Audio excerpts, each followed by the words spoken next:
Bonjour à tous, aujourd'hui on va étudier la ville de Bordeaux. Vous allez découvrir comment et pourquoi investir dans l'immobilier à Bordeaux, même si les prix sont élevés, il y a des stratégies pour y investir de manière rentable. Donc pour la petite histoire, Bordeaux, c'est la ville où a vu naître le club Rentabilité en 2018, qui est un club d'investisseurs et dont je suis le fondateur. On s'est spécialisé dans l'étude des marchés immobiliers de villes. Donc des villes à la fois qui peuvent être touristiques, des moyennes villes ou des grosses métropoles comme Bordeaux. Donc on va commencer par la ville de Bordeaux, que je tiens particulièrement à cœur. Donc Bordeaux est souvent appelée la Belle Endormie. Et la Belle Endormie se réveille. Donc depuis 2015, les prix ne font qu'augmenter.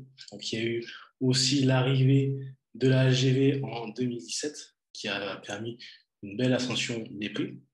Donc, tout le monde connaît Bordeaux par rapport au vin. Donc, c'est la capitale mondiale du vin. Donc, il y a même eu une cité du vin qui a été mise en place, donc un musée spécialement dédié à ça. Et en fait, ce qui fait la particularité de Bordeaux, c'est son appellation, le vin, qui fait d'elle qui est une ville qui rayonne au niveau mondial. C'est aussi la capitale, bon, elle est inscrite au patrimoine mondial de l'UNESCO.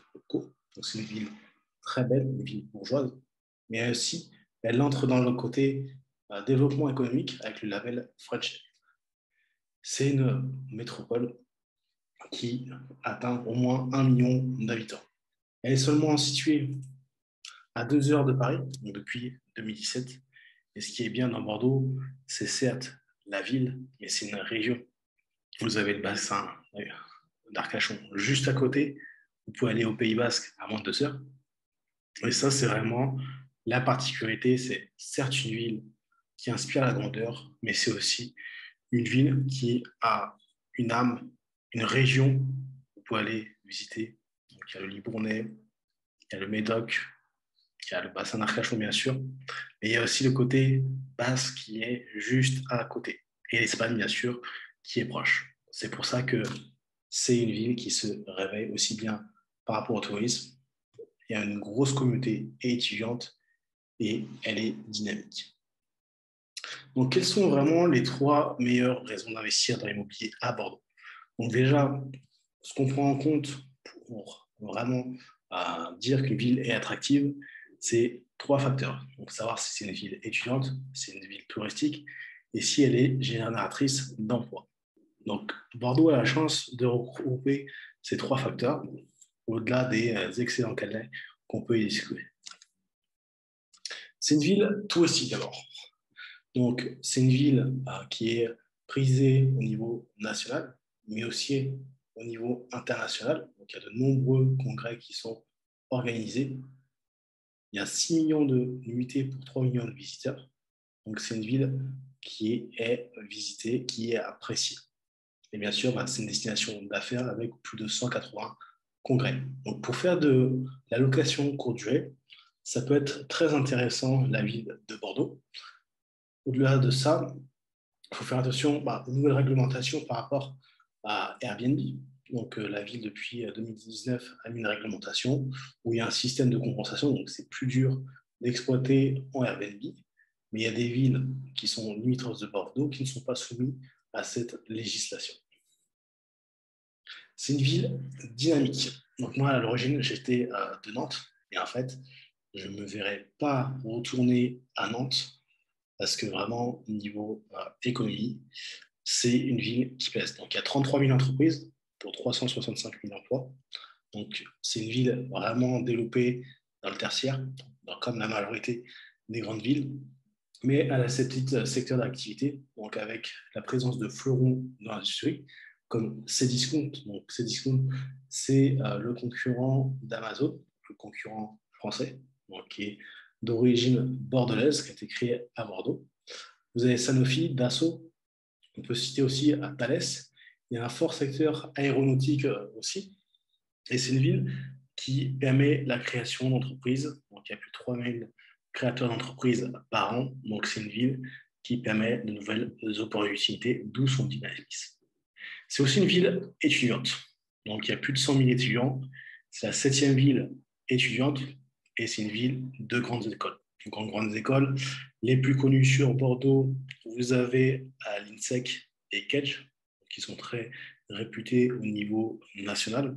Mais c'est une ville où vous avez beaucoup de formations. Typiquement, moi, j'étais venu pour faire un master 2 gestion de patrimoine. Et arriver en master 2, bah, à la fac, c'est plutôt compliqué. Et le fait de pouvoir le faire dans une grande école, ça laisse l'opportunité à d'autres personnes qui permet de s'échapper du côté trop sélectif. Donc ça, c'est des petites astuces par rapport à la vie étudiante. Et la vie étudiante, bah, c'est une ville où il y a beaucoup de restaurants aussi, donc beaucoup de bars pour s'amuser, c'est l'idéal. Donc que vous aimiez la musique latine, le pop, rock, ce que vous voulez, il y a de quoi faire à Bordeaux. Donc là, je vous présenterai quelques lieux touristiques. Donc, tout le monde connaît la place de la Bourse avec son miroir d'eau. Donc, ce miroir d'eau qui a été exporté à Nantes, qui marche très bien. Donc, là, on voit pas d'enfants, mais beaucoup d'enfants apprécient cet espace pour se relaxer. Et les familles, donc ça permet aux familles de venir. Donc, c'est en face de la Garonne. Donc, le pont de Pierre. Donc là, on voit l'église, la cathédrale de Saint-Michel, donc Bordeaux, donc, est traversée par la Garonne. Vous avez la rive gauche qui est là où vous avez le centre-ville, le côté plus développé. Et on a aussi la rive droite, donc en face de ce pont, qui se développe, donc avec de nouvelles activités, des cinémas, des bars qui se développent. Et c'est ça qui est intéressant, c'est que dans la ville de Bordeaux, certes, les prix sont hauts, mais sont plus attractifs du côté rive droite, même si ça a déjà bien augmenté. Et en fait, c'est comme si vous avez une nouvelle ville de Bordeaux qui se développait sur la rive droite. Donc, on la traverse par le tram avec ce. Donc, ça, c'est donc, la place des Quinconces. Donc, il y a même eu quand la France a gagné la Coupe du Monde, des gens qui se baignaient dedans. C'est une très grande place. On va dire que c'est le point névralgique de Bordeaux. Vous avez les lignes de tram qui se regroupent par ici pour accéder directement à la rue Sainte-Catherine, qui est la rue commerçante. Donc, c'est vraiment l'âme de Bordeaux où vous avez le triangle d'or. Donc, vous avez Quinconce, Gambetta et Hôtel de Ville qui forment ce triangle. Donc là, nous sommes, donc on voit donc, la cathédrale de Bordeaux, on est à l'hôtel de ville, et vous avez juste ici le côté palais, donc l'hôtel de ville, avec le tram. Et ce qui est bien avec le tram, c'est qu'il se développe aussi. Donc, vous allez avoir, donc, par rapport à d'autres villes, où le tram ne va pas jusqu'à l'aéroport. Donc là, Bordeaux met tout en place. Donc, d'ici 1 ou 2 ans, le tram accédera directement à l'aéroport. Je reprends l'exemple de la ville de Nantes, où en gros, vous avez une navette qui coûte 7,50 € pour aller à l'aéroport. Là, vous arrivez à la gare, donc avec la ligne C, vous allez jusqu'à Porte de Bourgogne et vous pouvez aller directement avec la ligne A jusqu'à l'aéroport pour 1,70 €. Donc le même prix qu'un prix de bus ou de tram.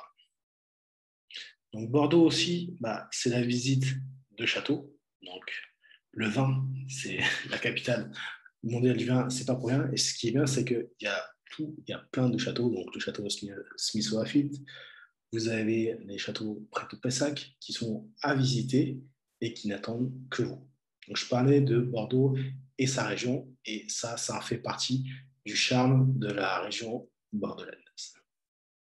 Donc, Bordeaux, c'est une ville avec des prix élevés. Donc, on verra à peu près à combien sont les prix au mètre carré. Mais c'est comme la problématique des grosses villes ou même des villes touristiques, c'est qu'elles ne sont pas forcément accessibles à tous les porte-monnaies. Du coup, il y a des stratégies à adopter pour vraiment gagner en investissant à Bordeaux. Ce que je veux dire par là, c'est que si vous avez acheté il y a 10 ans, avec l'augmentation des prix, bah, vous faites des belles plus-values. C'est quelque chose qui est sûr. Mais il ne faut pas se dire que les bonnes affaires étaient il n'y a que 10 ans. Encore aujourd'hui, en investissement sur Bordeaux, vous pouvez faire des bonnes affaires. Mais par rapport à ça, il faut adopter la stratégie la plus adaptée. Donc, je vais juste monter ça comme ça. Alors, je me permets de me mettre au milieu. Donc, quelques chiffres sur le marché immobilier bordelais. Donc, on a été un petit peu coupé. Je suis vraiment désolé. Donc, le prix moyen au mètre carré est de 4 700 euros. Donc, ce qui en fait la troisième ville la plus chère de France donc, par rapport aux métropoles, parce que les villes balnéaires comme Biarritz atteignent les 7 000 euros.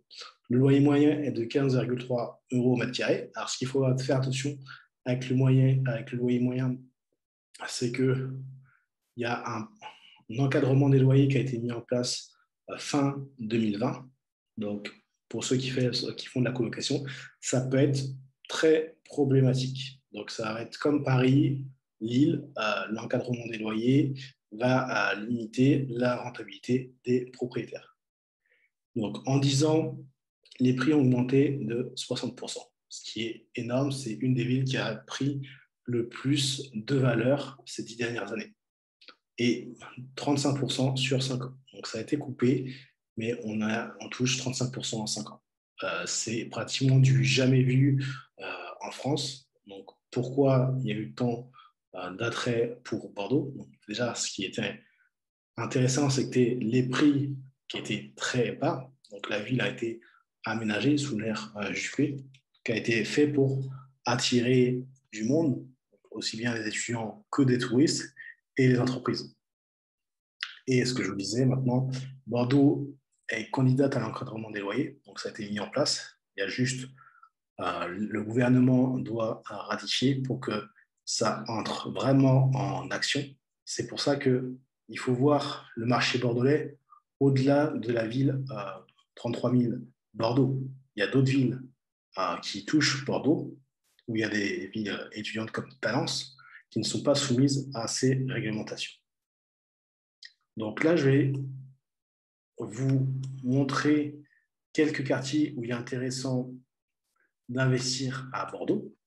Donc tout d'abord, nous avons le bassin Flot. En fait, c'est le quartier qui se situe en face du pont Chabandelmas. Donc c'est un pont qui peut monter pour accueillir des paquebots. Donc avec un petit truc qui monte comme ça.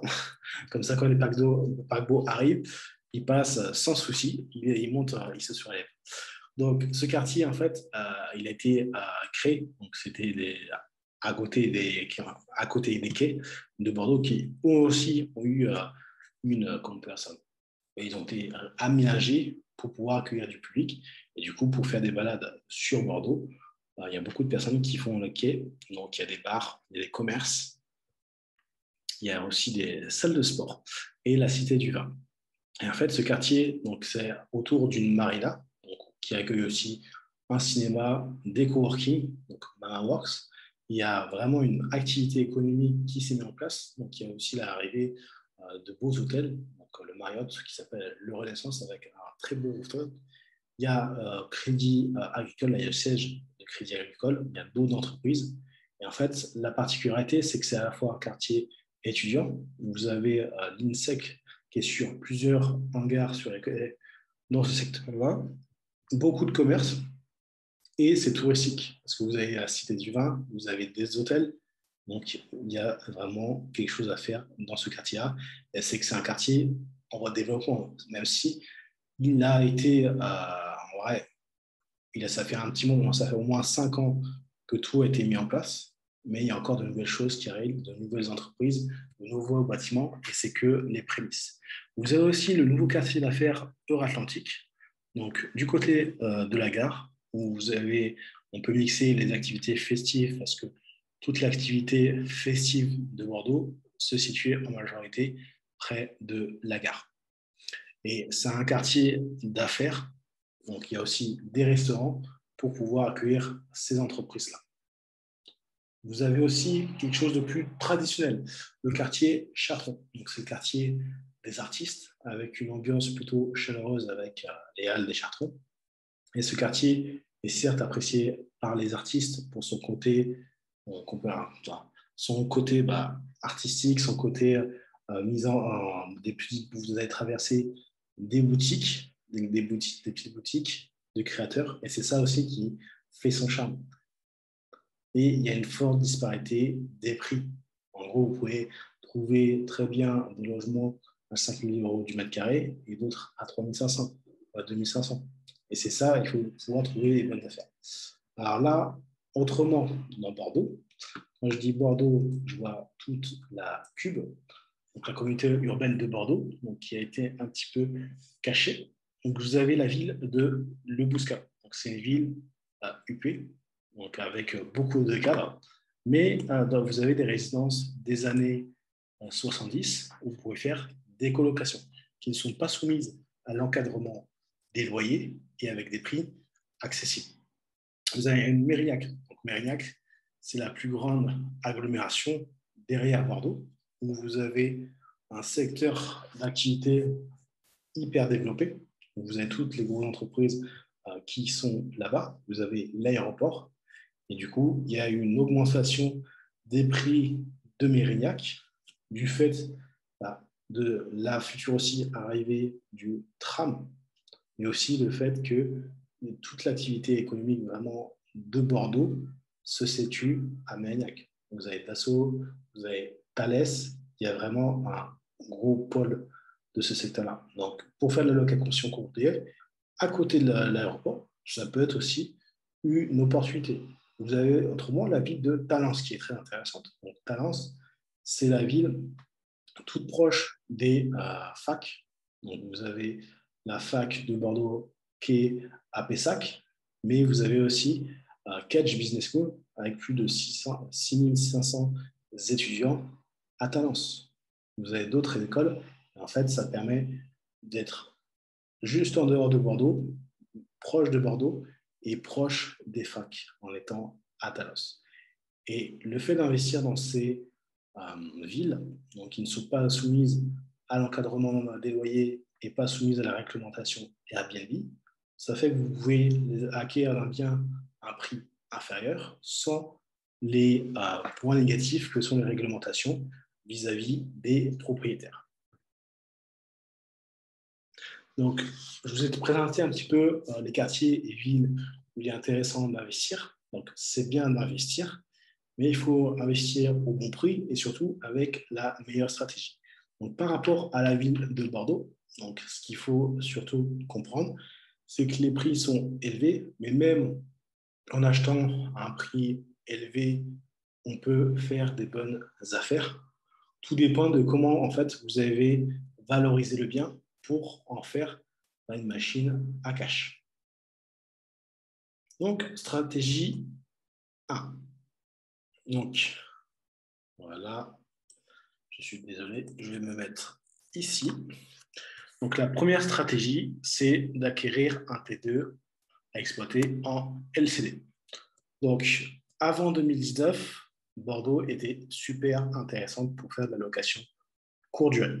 Donc, en 2019, ce qui s'est passé, c'est qu'il y a eu la réglementation Airbnb où il est beaucoup plus compliqué. Donc, il y a des démarches à faire, il y a un système de compensation où, et en gros, il faut avoir une autre place de parking. Il faut avoir un local commercial qui compense le fait que vous louez un logement en location courte durée. Parce que le fait que beaucoup de personnes faisaient de la location courte durée, ça avait un mauvais effet pour le logement des étudiants. Les étudiants avaient du mal à se loger.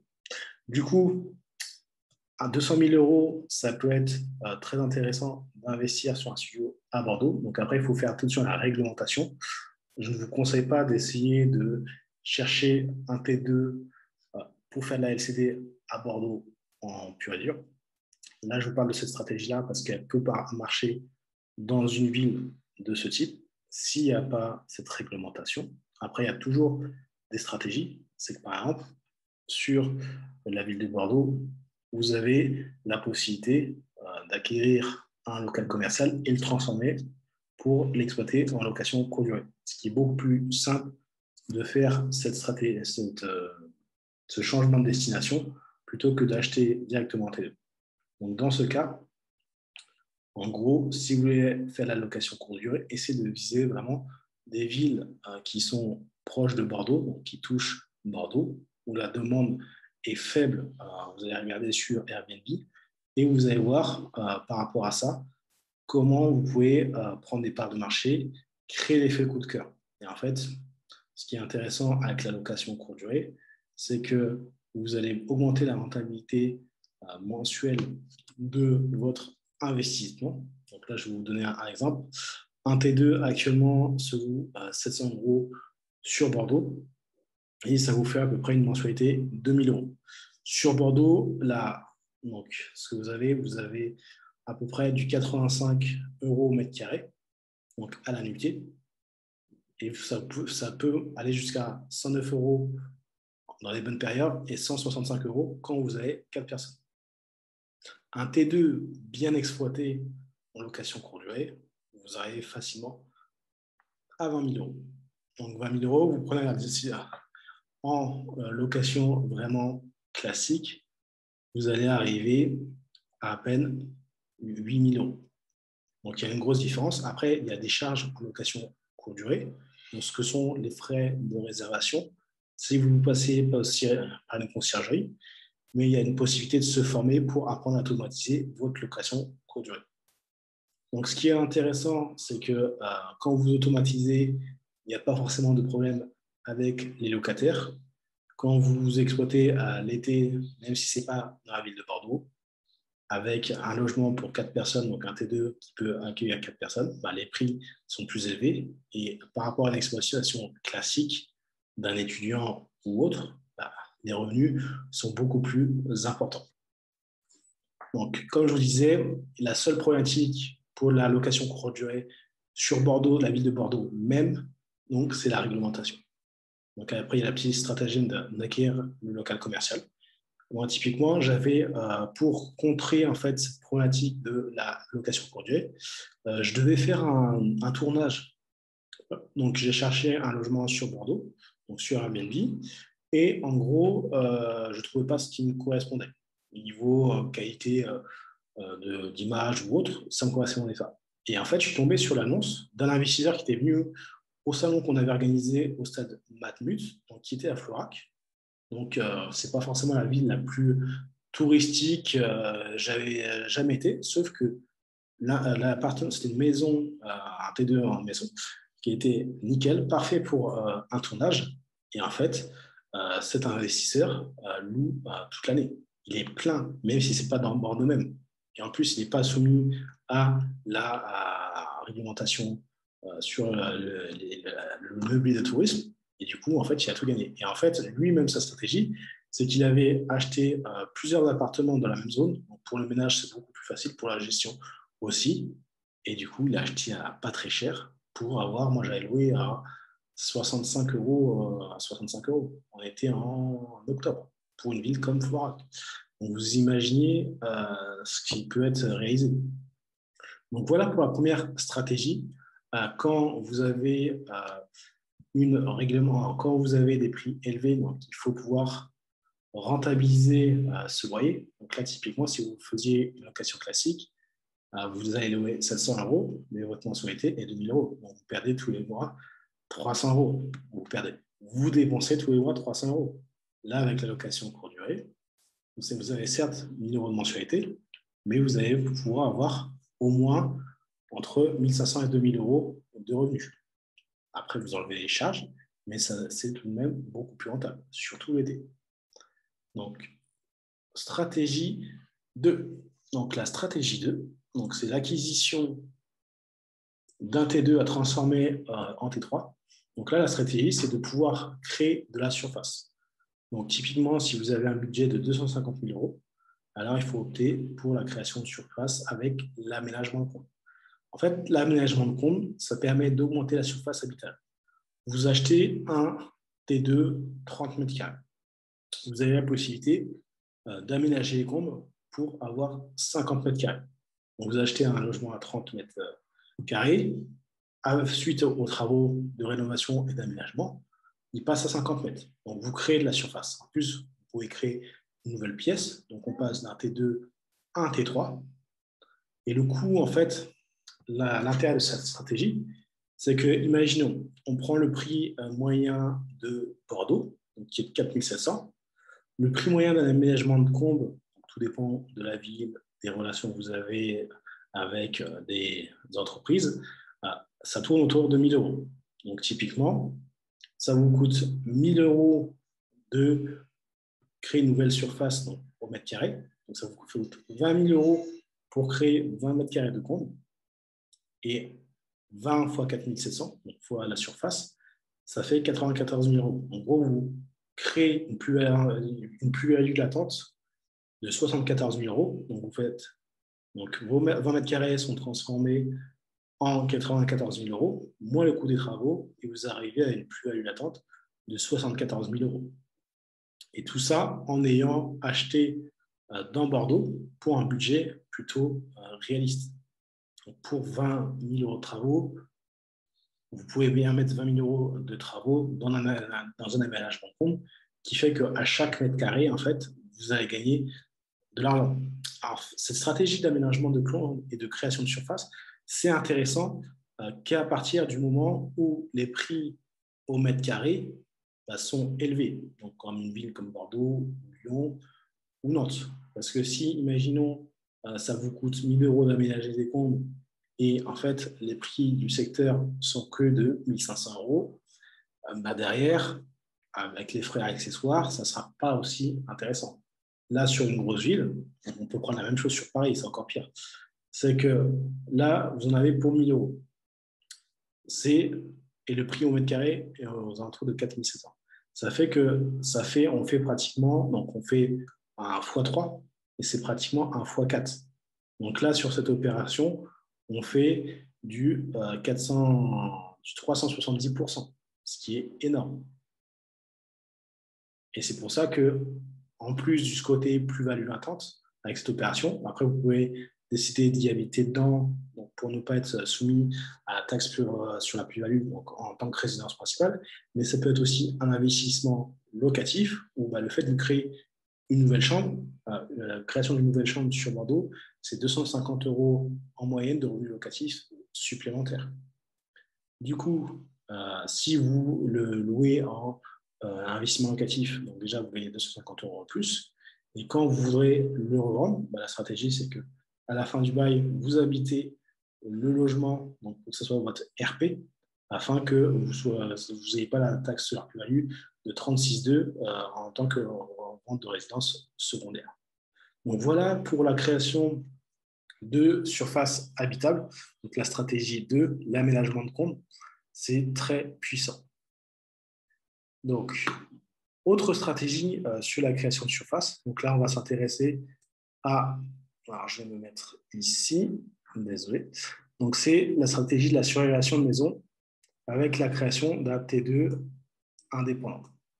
Donc, en gros, il y a vraiment 3 possibilités pour créer de la surface dans un logement.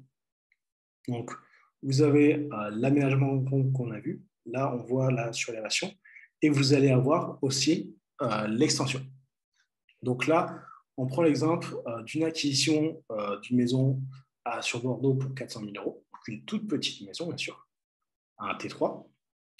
Et en fait, dans la recherche de cette maison, c'est que vous ne prenez pas la décision avant de savoir si vous pouvez réaliser une surélévation. Avec la création d'un studio indépendant, typiquement, vous allez au-dessus de la maison que vous allez pouvoir acquérir, la maison actuelle que vous avez, c'est de créer de la surface avec un studio ou un T2 qui est accessible via un escalier indépendant. Et ça, cette nouvelle habitation, donc vous pouvez habiter la maison et l'exploiter, la dépendance en location mixte. Donc la location mixte, c'est le fait de louer en location longue durée sur à peu près 9 mois et l'été, donc la période estivale, de louer en location courte durée. Comme ça, vous n'avez pas la problématique de la réglementation Airbnb. Donc typiquement, vous faites l'acquisition d'un T3, une maison T3 de 70 mètres carrés, vous avez une étude préalable avec la possibilité de faire une surélévation sur une surface de 30 mètres carrés. Donc, surélever une maison, ça coûte beaucoup plus cher que l'aménagement de compte. On est sur de 2 000 € en moyenne. Donc, vous créez 30 mètres carrés de surface habitable. Ça vous coûte plus cher aussi. Ça vous coûte 60 000 €. Mais en fait, le fait de créer cette surface, donc vous allez gagner 140 000 €. Donc, c'est 140 000 € comment je trouve. Donc, je fais 30 fois 4 700. Donc, on arrive à ces tarifs-là. Vous enlevez le budget travaux de 60 000 € et on arrive on arrive à 80 000 € de plus-value latente. Et ce qui est encore plus puissant que l'aménagement de comble, c'est que derrière, vous pouvez louer vous pouvez louer cette nouvelle dépendance, soit via votre résidence principale, où vous pouvez louer 120 jours par an. Donc, si vous faites ça l'été, vous touchez bon. Et en exploitant en location courte durée 120 jours par an, un T2 indépendant, c'est minimum 10 000 € par mois, ce qui paie en partie votre mensualité à la banque pour cette opération. Donc là, vous gagnez sur la plus-value et sur les revenus locatifs dégagés, soit en location meublée classique, soit en location courte durée. Donc ça fait plus-value latente plus revenus locatifs. Donc j'espère que j'étais clair par rapport à cette stratégie. Donc, voilà. Donc maintenant, on va conclure sur pourquoi et comment investir dans l'immobilier à Bordeaux. Donc, c'est que de toute façon, Bordeaux a la rançon de son succès, c'est l'augmentation des prix. S'il y a une augmentation des prix, c'est qu'il y a de la demande, c'est que c'est une valeur sûre pour y vivre et investir. Et son rayonnement, ça bénéficie pas que à la ville en elle-même, ça à l'agglomération bordelaise, à la métropole bordelaise, ça permet aussi de faire grimper les prix. Et en fait, plus c'est cher, plus les gens vont vouloir habiter en dehors de Bordeaux. Et en fait, les prix vont se répercuter, augmenter sur toutes. Donc, ça va s'éloigner de plus en plus et ça va permettre aux villes vraiment. Donc là, on a Bordeaux rive droite, mais ça devient trop cher. On va aller au-delà de la rive droite et les prix vont être de plus en plus chers. Les prix n'ont pas forcément fini de s'élever. Donc pourquoi Parce que même si on traverse une crise sanitaire, les prix n'ont pas forcément baissé. Au contraire, les prix des maisons ont augmenté. Après, la seule grosse problématique au fait que les prix augmentent, c'est qu'il y a des encadrements des loyers, il y a de la réglementation qui est mise en place, mais il y a aussi, ça c'est l'effet de grande ville, Bordeaux, malheureusement, sauf de ce développement trop rapide, où il y a de plus en plus d'insécurité, donc ça a été un peu amplifié par rapport à l'effet Covid, et c'est très difficile de trouver un logement sur Bordeaux, donc c'est un avantage pour les propriétaires parce qu'ils ont le choix de pouvoir sélectionner, de bien sélectionner, sauf que pour les locataires, c'est beaucoup plus compliqué. Donc, par rapport à la difficulté de se loger, donc là, on a eu aussi l'impact du corona, où les étudiants n'étaient plus en présentiel. Donc, ça a eu un effet sur la colocation, où investir dans une colocation à Bordeaux, ça peut aussi être plus compliqué à louer.